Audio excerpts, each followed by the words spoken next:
Em nome do Pai, e do Filho, e do Espírito Santo. Amém. Nosso estudo de hoje, do livro do Apocalipse, o capítulo número 6. Esse capítulo 6 nos faz agora entrar numa parte talvez mais dura, mais penosa, onde é aberta para nós os selos que nos mostram grandes calamidades. Mas é importante acompanhar com bastante atenção o nosso estudo de hoje para dizer que, mesmo em meio a tantas calamidades que se desenrolam na face da terra, Deus é Senhor da história. Então, quando o Cordeiro abre o selo, ou seja, quem tem o selo é aquele que tem a responsabilidade ou a posse do livro sagrado. Então ele abre para nos mostrar as consequências da ação humana na história da humanidade. Então, desde o primeiro selo, quando é aberto e vem o símbolo de um cavalo branco, ele tinha um arco-íris, foi dada então uma coroa. E essa coroa ele partiu como vencedor para tornar a vencer. É interessante que o primeiro selo e o primeiro cavalo mostra justamente a vitória de Deus. Ou seja, independente das consequências trágicas da humanidade, a vitória final é de Deus e daqueles que são fiéis a Deus. E a partir do segundo selo, quando vem o segundo animal, foi dado a ele tirar a paz na terra. Uma vez que a paz é dom de Deus, a falta de paz é a falta de Deus. Falta de paz no coração dos homens, a falta de paz nos nossos corações, a falta de paz na humanidade é consequência da negação de Deus. Por isso, quando foi dito que foi tirada a paz, é porque foi tirada a presença de Deus que traz a paz. Quando o terceiro selo se abriu, o terceiro animal clamou, então o cavalo preto disse, ele tinha uma arma com a balança na mão, ele tinha uma balança na mão, e uma voz então dizia, uma medida de trigo por 1 denário, 3 medidas de cevado por 1 denário, mas não danifique o azeite e o vinho. Então, em seguida, se abriu o quarto selo, e apareceu então o cavaleiro com o nome Morte, e a região dos mortos o seguia. Então, daqui para aquilo que se segue, nós vamos ver as consequências práticas daquilo que representa o egoísmo humano. O que representa o fruto do egoísmo humano? O egoísmo humano gera espada, fome, pestes e, é claro, a morte sobre toda a humanidade. A consequência do coração humano que se afasta de Deus é justamente trazer aquilo que são os males perniciosos. Os males perniciosos é o sangue humano que é derramado de forma injusta, é a fome que se alastra sobre a face da terra, sobre muitos corações, são as diversas pestes, doenças, males sobre a humanidade e, é claro, a morte como a grande tragédia.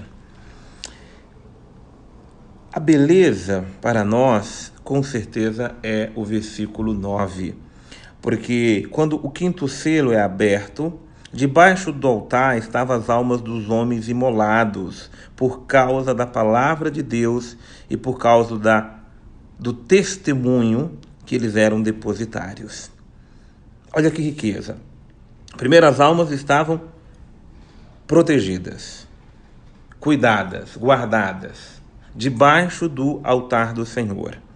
E por que essas almas estavam ali guardadas? Por causa da palavra de Deus. Porque foram imolados por causa da palavra de Deus. Porque guardaram a palavra de Deus. Porque vivenciaram a palavra de Deus e testemunharam essa palavra da qual foram depositários. Por isso, o selo que tem que estar marcado e gravado em nossa vida, em nossos corações, é o selo da palavra. É a autenticidade da palavra. Palavra vivida, conhecida, meditada, amada, mas acima de tudo, palavra vivenciada. pode ter essa certeza no seu coração. Quem nos guarda de todas as tribulações que passamos na nossa vida é a força da palavra de Deus. A palavra de Deus vai nos selando para a eternidade. A palavra de Deus vai guardando, protegendo a nossa alma, não só para quando morrermos, não. É diante de todas as calamidades que invadem a face da terra, alguém pergunta, meu Deus, como iremos viver? Como iremos sobreviver? A resposta é uma só: guardando a palavra de Deus, se refugiando na palavra de Deus, testemunhando a palavra de Deus.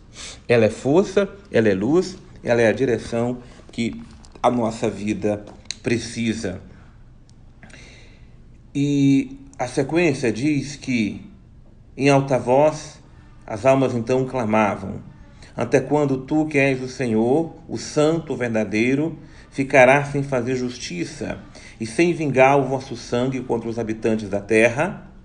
Então, as almas dos justos, as almas dos santos, clamam do coração de Deus por justiça. Porque não é simplesmente porque eu sei que Deus me ama, que Deus me salva, que Deus cuida de mim, que eu me sinto melhor que os outros e fico indiferente à injustiça, fico indiferente às maldades, fico indiferente com quem está sofrendo, por quem está passando por dificuldades, por calamidades. Não, muito pelo contrário. Uma vez que a palavra de Deus está em mim, eu preciso ter sede e fome de justiça.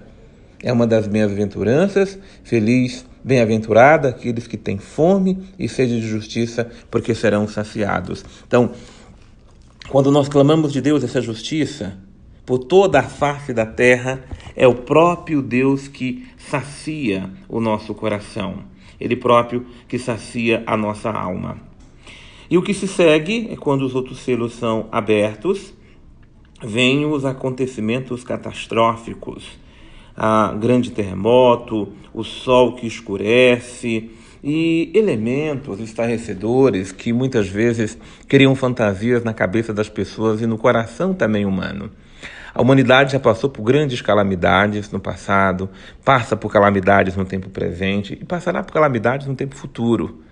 Apenas que é importante dizer que, independente das calamidades, nós precisamos cuidar da terra, e cuidar dela é trazer a presença de Deus, o cuidado de Deus para a vida humana e esperar sempre em Deus. Não deixar que o coração humano seja de modo algum envolto pelo sentimento de medo, de pavor, de terror e não sermos os profetas da calamidade. Nós somos, em meio às calamidades da face da terra, profetas da esperança, profetas da paz, profetas do amor, profetas da certeza de que Deus guarda e protege os seus, e por causa disso nós também temos que salvaguardar a humanidade. E, por fim, o versículo 16, e diziam então as montanhas e os rochedos: caí sobre nós, escondei-nos da face daquele que está sentado no trono e da ira do Cordeiro, porque chegou o grande dia da sua ira, quem poderá subsistir? É verdade que o dia de Deus vai chegar. À medida em que as pessoas veem calamidades acontecendo, diz: é Deus que está voltando. Ele está no meio de nós. Mas é verdade que no grande dia do Senhor, a presença dele afastará todas as forças do mal e todas as potências do mal. Por isso é verdade que a terra vai se abalar, as forças cósmicas irão se abalar, mas a certeza é de que Deus cuida de nós, nos protege e no seu dia permaneceremos de pé se guardarmos a cada dia a sua palavra. Por isso o essencial de hoje, olhar para tudo o que acontece ao nosso lado, as coisas simples, as coisas mais trágicas. Como é que podemos salvar o mundo? Como é que podemos nos preservar do mal do mundo? Como é que podemos subsistir das tribulações do mundo e no mundo? Guardando, vivenciando a palavra de Deus e amando-nos uns aos outros. É assim que o selo da salvação de Deus estará no nosso coração. Que Deus nos abençoe, em nome do Pai, do Filho e do Espírito Santo.